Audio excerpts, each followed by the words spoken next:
Hi, I'm here at Miami International Airport, and there have been numerous ghost sightings. December 29th, 1972, Eastern Airlines is flying from JFK to Miami. Flight 401 doesn't make it, crashes in the Florida Everglades. Pilots die, crew members, 101 people perish, about 60-something live.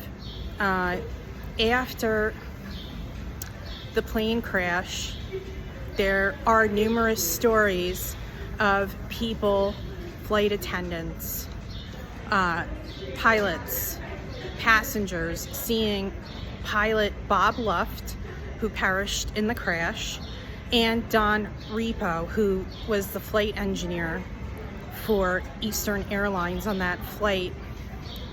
There's one story of a passenger going up to a pilot and saying, "There's a disoriented, unresponsive pilot in one of the seats."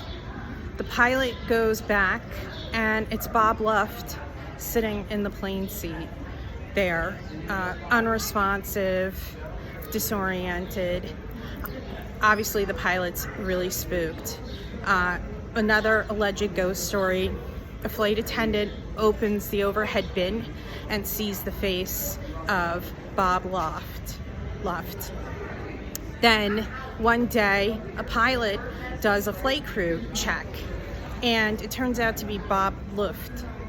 And the pilot who was supposed to fly that plane got so spooked he canceled the flight. Don Repo, numerous alleged ghost sightings of him warning flight attendants, pilots. In one instance, there was a flight attendant and she sees Don Repo's face in the oven, and he warns her about a fire on the plane. Later in the flight, they have to turn off one of the engines, otherwise it would have caught fire. There's another visit from Don Repo.